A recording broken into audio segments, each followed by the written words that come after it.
Hey guys, उम्मीद करती हूँ कि आप सब ठीक होंगे। तो ये मेरे संडे वाला व्लॉग है। अचानक हमें गांव आना पड़ा था, तो आप देख सकते हो ये रास्ता है, दोनों साइड ग्रीनरी। और ये मेरी बहन का फार्म हाउस है जहाँ पर हम रुके थे एक दिन के लिए। अचानक मेरे रिलेटिव की डेथ हो गई थी, तो हमें आना पड़ा था। यहाँ पर आपको काफ़ी सारे फ्रूट्स और काफ़ी सारे वेजीज के प्लांट्स मिल जाएंगे। मैंने पहले भी मेरा एक गांव वाला व्लॉग पोस्ट किया है, आप मेरे चैनल पर देख सकते हो।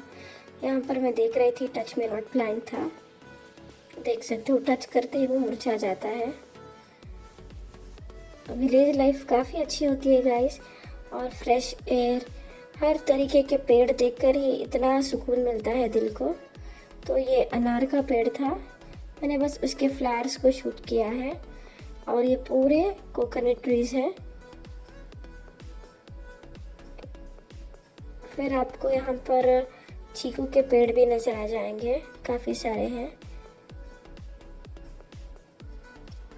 यहाँ पर चीकू देख सकते हो आप, कितने बड़े बड़े हैं। ये साल में 2-3 बार हम लोग को मिल जाते हैं चीकू, और ये पूरे ऑर्गेनिक है। मेरी बहन ने कोई मेडिसिन नहीं डाला है इसको। टेस्ट में भी काफ़ी मीठे होते हैं।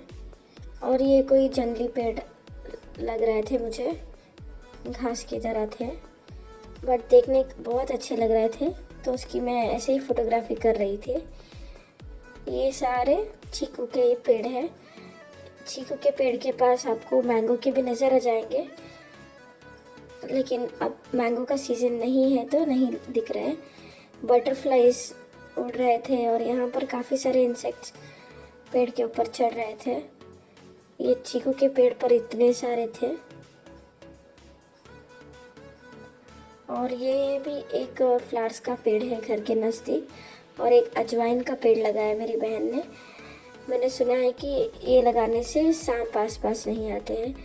विलेज की लाइफ इतनी आसान भी नहीं होती, क्योंकि हमें हर चीज़ का सोच कर रखना पड़ता है। ये चकोतरे का प्लांट है, ग्रेप फ्रूट बोलते हैं इसको। मेरे डैड इसको तोड़ रहे थे। उसके पास वहाँ पर टीक का भी झाड़ था, टीक वुड का। और ये बनाना प्लांट था, उसके जो लीव्स गिरे थे मैं वो देख रही थी। और यहाँ पर आप बनाना देख सकते हो, पेड़ में लगा हुआ था। ये कुछ दिनों में इसको निकालते हैं।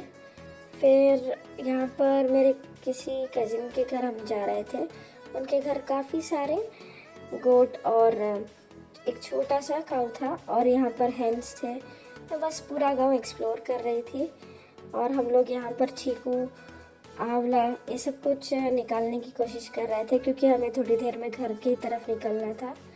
तो एक बड़ी स्टिक की मदद से हम यहाँ पर सारे आंवले को तोड़ रहे थे। ये भी आपको साल में 2-3 बार मिल जाते हैं गाइस।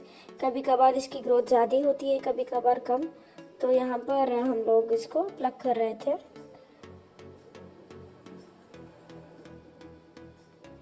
काफ़ी मेहनत भी लगती है इसको निकालने के लिए, क्योंकि हम लोग कभी कभार निकालते हैं, तो हमें इतना आइडिया नहीं होता है कि कैसे इसको निकालें।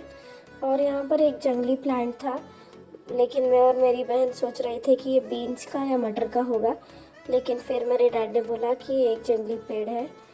यहाँ पर चीकू इकट्ठा कर लिया था, और आंवले मेरे बेटा लाके बास्केट में जमा कर रहा था। मैंने सोचा इसका कुछ अचार या फिर ऑयल बनाएंगे करके सोच रही थी। मैंने मेरे थोड़े रिलेटिव्स को दे दिया था घर आने के बाद, और मैंने थोड़े बहुत रखा है। मैं इससे ऑयल बनाऊंगी, हेयर ऑयल। इसके काफ़ी सारे बेनिफिट्स हैं। यहाँ पर चीकू भी मैं प्लग कर रही थी।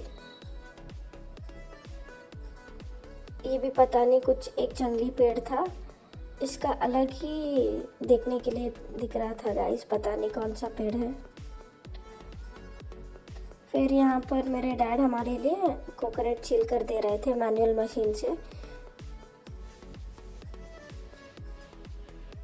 हम लोग बैंगलोर में जो है कोकोनट का काफ़ी सारा इस्तेमाल करते हैं करी बनाने के लिए, सब कुछ। अगर आपको मेरा विलेज व्लॉग अच्छा लगा हो तो लाइक, शेयर एंड सब्सक्राइब करना ना भूलें। Thanks for watching guys.